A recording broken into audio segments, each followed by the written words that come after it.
नमस्कार दोस्तों, फिर से आपका स्वागत है हमारे इस यूट्यूब चैनल जी के फिजिकल वर्ल्ड पर। तो दोस्तों आज हम बहुपद टॉपिक के बारे में बात करेंगे। बहुपद क्या चीज़ होता है, तो ये क्लास 10th का फर्स्ट पार्ट है। तो दोस्तों आप लगातार इस वीडियो में बने रहिएगा शुरू से अंत तक। तो आइए दोस्तों, बहुपद जिसको इंग्लिश में बोलते हैं पॉलिनोमियल।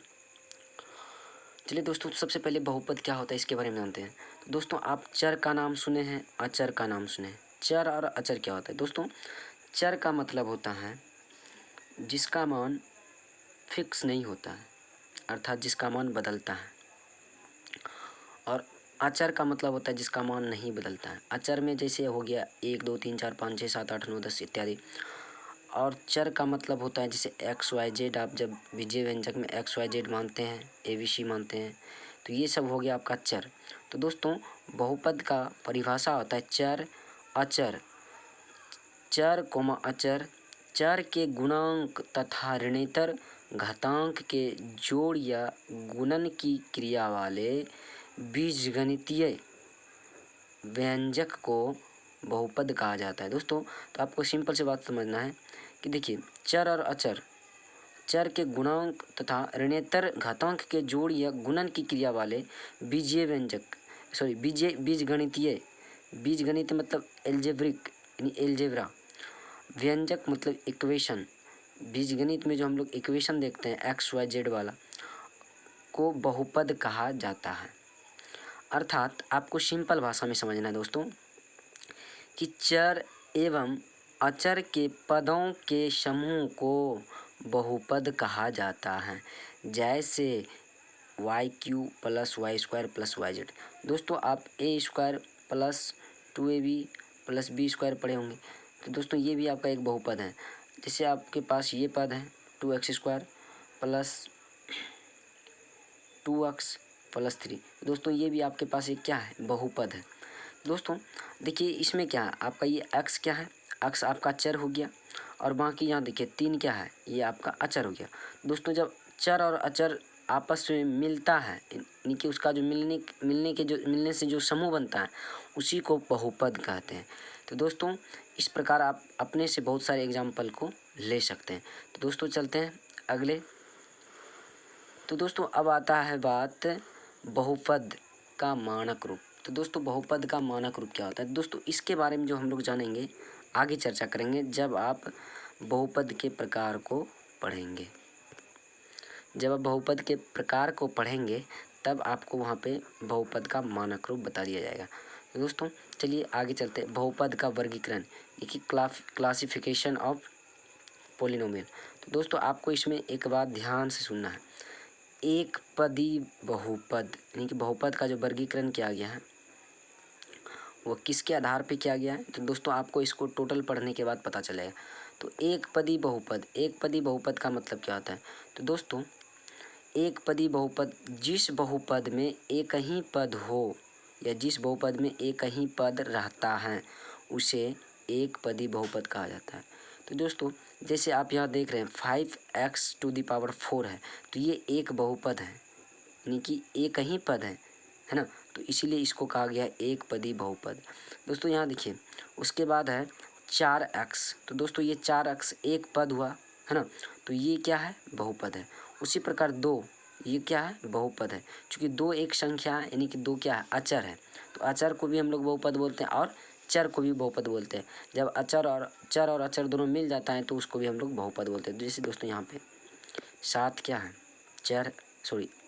7 क्या है आपका अचर है और x क्या है, चर है, तो दोनों आपस में मिल गया तो ये क्या बना है, एक बहुपद बन गया। तो दोस्तों ये सब मिल करके एक पद का निर्माण करता है, इसीलिए ये एक पदीय बहुपद कहलाएगा। अर्थात जिस बहुपद में एक ही पद रहता है उसे एक पदी बहुपद कहा जाता है। चलिए तो उसी प्रकार आपका अगला द्विपदी बहुपद। तो 2 पद वाले बहुपद को द्विपदी बहुपद कहा जाता है। जैसे 2x पर पावर 5 माइनस 7x। दोस्तों इसमें एक पद और ये 2 पद आपस में यहाँ पे मिला हुआ है। तो दोस्तों ये आपका हो गया द्विपदी बहुपद। उसी प्रकार देखिए 3x² प्लस 3x, दोस्तों यहाँ देखिए दो पद आपस में मिला हुआ, तो ये आपका हो गया द्विपदी बहुपद। उसी प्रकार दोस्तों अगले देखते, अगला इसका वर्गीकरण क्या है। आगे आता है आपका त्रिपदी बहुपद। त्रिपदी बहुपद अर्थात देखिए त्रिपदी बहुपद का परिभाषा, तीन पद वाले बहुपद को त्रिपदी बहुपद कहा जाता है। तो दोस्तों वैसा बहुपद जिसमें कि तीन पद होते हैं उसको त्रिपदी बहुपद कहा जाता है। अर्थात देखिए यहाँ पे 2x³ plus 3x² plus 5x, देखिए 1 2 3 ये तीन पदों से मिल करके बना हुआ है, इसीलिए यह आपका त्रिपदी बहुपद हो गया। उसी प्रकार दोस्तों आप देखेंगे 8x⁵, जैसे दोस्तों यहाँ दिया 8x⁵ प्लस 2x² प्लस 7, दोस्तों 1 2 3 ये तीन पदों से मिल करके बना हुआ, इसलिए आपका ये हो गया त्रिपदी बहुपद। इसी प्रकार दोस्तों आप बहुत सारे एग्जाम्पल को ले सकते हैं। तो आइए देखते हैं, अगला है आपका शून्य बहुपद। शून्य बहुपद, तो दोस्तों आपको सिंपल से बात समझना है, जिन पदों में कोफिशिएंट 0, कोफिशिएंट का मतलब होता है गुणांक, कोफिशिएंट का मतलब क्या होता है गुणांक। तो दोस्तों जैसे आपके पास मान लीजिए 2x है, तो यहाँ से अगर आपको पूछा जाए कि x का गुणांक क्या है तो आप क्या बताएंगे 2। उसी प्रकार कहता है जिस पद के सभी गुणांक शून्य होते हैं उसे शून्य बहुपद कहा जाता है। तो दोस्तों यहाँ देखिए x⁴ का गुणांक क्या है 0 है, और यहाँ पे देखिए x² का गुणांक क्या है 0 है। तो दोस्तों ये जिन बहुपद में सभी गुणांक शून्य होते हैं, यानी कि जिस बहुपद में चरों का गुणांक शून्य हो जाए, तो वैसे बहुपद को हम लोग बोलेंगे शून्य बहुपद। जैसे यहाँ पे देखिए आपके पास बहुत सारे एग्जाम्पल हैं, अगर आप समझ गए हैं तो आप अपने से अनेकों एग्जाम्पल बना सकते हैं। तो दोस्तों आपको एक बात याद रखना है कि शून्य बहुपद का कोई घात नहीं होता है। दोस्तों शून्य बहुपद का कोई घात नहीं होता है, अर्थात शून्य बहुपद का घात अपरिभाषित होता है। क्यों होता है अपरिभाषित? तो दोस्तों यहाँ देखिए ये कोफिशिएंट x⁴ का कोफिशिएंट 0 है, तो इसका टोटल वैल्यू क्या हो जाएगा 0 हो जाएगा। तो बताइए दोस्तों इसका कोई पावर है क्या? अगर इस पे कोई पावर है क्या? तो इसीलिए यहाँ पे कहा गया है शून्य बहुपद का कोई घात नहीं होता है, अर्थात शून्य बहुपद का घात अपरिभाषित है। चलिए आगे देखते हैं चर बहुपद। दोस्तों अभी तुरंत आपको चर के बारे में बताए थे। चर का मतलब होता है वैसा पद जिनका मान हमेशा बदलता है, वैसा पद जिनका मान हमेशा बदलता है, तो वह चर बहुपद कहलाता है। दोस्तों जैसे आप सवाल में x,y,z मान करके सवाल बनाते हैं, तो प्रत्येक सवाल में x,y,z का मान हमेशा अलग अलग होता है, अर्थात जैसे x,y,z ये सब क्या है आपका चर है। तो दोस्तों वैसा पद जिनका मान हमेशा बदलता रहता है वह चर बहुपद कहलाता है। दोस्तों यहाँ देखिए ये x क्या है चर है, यहाँ पे x क्या है चर है। तो दोस्तों ये चर और अचर दोनों इसमें मिला हुआ है, तो चूँकि ये 5 के साथ x लगा हुआ है ना, तो ये आपका क्या हो जाएगा चर हो जाएगा। तो दोस्तों ये आपका हो गया चर बहुपद। उसी प्रकार आप देखेंगे चर बहुपद में भी आपको कुछ बातें याद रखनी है। कहता है चर बहुपद को x,y,z द्वारा सूचित किया जाता है। चर बहुपद को x,y,z द्वारा सूचित किया जाता है या ABCD द्वारा सूचित किया जाता है। उसी प्रकार आता है आपका अचर बहुपद। तो दोस्तों अचर बहुपद में क्या होता है कि जिस बहुपद में सिर्फ एक ही पद हो जो किसी वास्तविक संख्या के बराबर हो उसे अचर बहुपद कहा जाता है। जैसे दोस्तों 2, -5, 3 इस प्रकार आप ये ले सकते हैं। तो दोस्तों आपको अचर बहुपद में एक बात याद रखना है कि अचर बहुपद में हमेशा वास्तविक संख्या ही होते हैं, समझ गए? अचर बहुपद में हमेशा वास्तविक संख्या होते हैं। अगर आपको कोई संख्या लिख करके पूछ दे बताइए कौन सा बहुपद है, तो आपको देखना है कि ये एक रियल नंबर इनकी वास्तविक संख्या है, तो दोस्तों ये आपका हो जाएगा अचर बहुपद। दोस्तों इसी प्रकार आपको याद रखना है बहुपद का वर्गीकरण। तो इसी प्रकार आगे बने रहिए हमारे वीडियो में। अब आता है दोस्तों बहुपद का प्रकार, यानी कि टाइप्स ऑफ पॉलिनोमियल। बहुपद का प्रकार, दोस्तों बहुपद के प्रकार में बहुपद को उसके घात के आधार पर, यानी कि उसमें जो पावर रहता है उसी के आधार पर उसका टाइप का वर्णन किया जाता है, कि उसका अध्ययन किया जाता है। दोस्तों देखिए, एक घाती बहुपद यानी कि जिस बहुपद में मैक्सिमम एक घात होता है, मैक्सिमम एक घात हो, तो उस बहुपद को एक घाती बहुपद कहा जाता है। दोस्तों मैक्सिमम का मतलब होता है कि उस पद में यानी कि उस बहुपद में मैक्सिमम पावर एक हो, तो वैसे बहुपद को हम लोग बोलेंगे एक घाती बहुपद। मैक्सिमम घात कितना होना चाहिए? एक होना चाहिए, तो वैसे बहुपद को बोलेंगे क्या? एक घातीय बहुपद। तो दोस्तों यहाँ पे देखिए, जैसे 3x-1 है, 3x-1 में देखिए दोस्तों, x पर पावर क्या हो सकता है? तो कुछ नहीं पावर है, तो इसका मतलब यहाँ पे एक छुपा रहता है। उसी प्रकार इसमें भी है, 5x, इस पर कुछ नहीं पावर है तो एक है, तो इसका मैक्सिमम पावर क्या हो गया? 1 हो गया। उसी प्रकार इसमें √2x, देखिए रूट सिर्फ 2 पे लगा हुआ है, x पे नहीं, तो यहाँ पे पावर क्या है? 1 है। तो दोस्तों ये क्या हो गया आपका? एक घाती बहुपद। चलिए दोस्तों, उसी प्रकार आपका आता है द्विघाती बहुपद। तो दो घात वाले बहुपद को क्या बोलेंगे? द्विघाती बहुपद कहा जाता है। दो घात वाले, इसका मतलब होता है कि वैसा बहुपद जिसमें मैक्सिमम पावर 2 होना चाहिए, इससे ज़्यादा नहीं, तो वैसे बहुपद को क्या बोलेंगे? द्विघाती बहुपद। दोस्तों आपको पहले ही बताए थे बहुपद का मानक रूप क्या होता है। तो अगर आपसे कोई पूछे कि एक घाती बहुपद का मानक रूप क्या होता है, तो आपको ये बताना है ax + b, ax + b। कभी कभी ऑब्जेक्टिव क्वेश्चन में पूछा जाता है निम्नलिखित में से कौन सा एक घाती बहुपद का मानक रूप है, तो आपको कहीं ना कहीं ये ऑप्शन में मिलेगा ax + b। दोस्तों हमेशा आपको याद रखना है एक घाती बहुपद का मानक रूप ax + b होता है। चलिए, तो दो घात वाले बहुपद को आप लोग द्विघाती बहुपद बोलेंगे। देखिए मैक्सिमम पावर 2 होना चाहिए, तो देखिए इसमें मैक्सिमम पावर क्या है? इस पर कुछ नहीं तो एक है, इस पर कुछ नहीं तो एक है, और यहाँ पे देखिए 2 है, तो इसमें मैक्सिमम पावर कितना हो गया? 2 हो गया, तो ये आपका द्विघाती बहुपद हो गया। उसी प्रकार इसमें देखिए मैक्सिमम पावर 2 है, उसी प्रकार इसमें देखिए मैक्सिमम पावर 2 है। दोस्तों ये सारे बहुपद आपका द्विघाती बहुपद हो गया। तो दोस्तों आपको ये समझना है कि द्विघाती बहुपद का मानक रूप क्या है।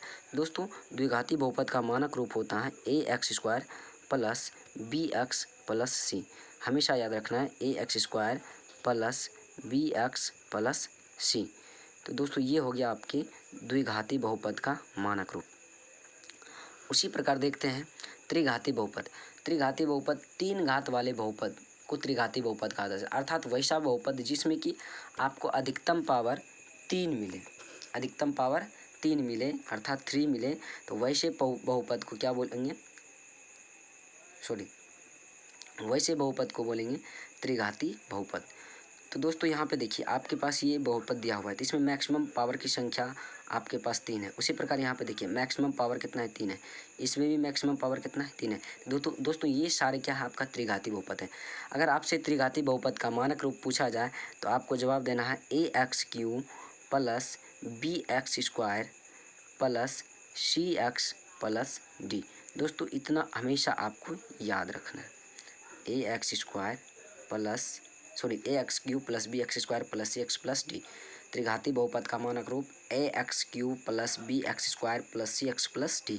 दोस्तों हमेशा इसको बात को हमेशा याद रखना है। कभी कभी ऑब्जेक्टिव क्वेश्चन में ये पूछ दिया जाता है, तो खासकर आपको इन बातों का ध्यान रखना है। तो दोस्तों जैसे आपका आ गया चतुर्थ घाती बहुपद, तो दोस्तों उसी प्रकार 4 घात वाले बहुपद को आप लोग चतुर्घाती बहुपद बोलेंगे, अर्थात जिसमें मैक्सिमम पावर 4 हो, तो वैसे बहुपद को आप लोग क्या बोलेंगे? चतुर्घाती बहुपद। तो दोस्तों इस बहुपद की बात करें तो इसमें मैक्सिमम पावर 4 है, इसीलिए आपका ये चतुर्घाती बहुपद हो गया। उसी प्रकार इसमें अगर आप बात करें घात की, तो मैक्सिमम पावर देखिए यहाँ 1 है, यहाँ 2 है, यहाँ 3 है, यहाँ पे 4 है, अर्थात 4 से अधिक इसमें नहीं है, तो ये आपका हो गया चतुर्घाती बहुपद। उसी प्रकार इसमें देखिए, इसमें यहाँ पे मैक्सिमम पावर आपका कितना है? 4 है, तो दोस्तों ये आपका चतुर्थ घाती बहुपद कहलाएगा। दोस्तों अगर आप इसके मानक रूप की बात करें तो इसका मानक रूप होता है ax⁴ + bx³ + cx² + dx और प्लस ई, ये होता है इसका मानक रूप। तो दोस्तों हमेशा इसको याद रखना है। चलिए आगे चलते हैं। चलिए आपको बहुपद पहचानना है। अगर आपके पास बहुत सारे इक्वेशंस दिए हुए हैं, समीकरण दिए हुए हैं, तो आपको उसमें ये बताना है कि कौन सा बहुपद है और कौन सा बहुपद नहीं है। तो दोस्तों एक बात हमेशा याद रखना है दोस्तों, देखिए अगर आपके पास पावर, देखिए अगर आपके पास समीकरण में दिखे पावर 1 2 3 4 5 6 7 इत्यादि, मतलब पावर 1 2 3 4 5 6 7 8 9 10 11 12 13 14 15 16 17 18 19 20 21 अरबों खरबों तक अगर पावर दिया रहे किसी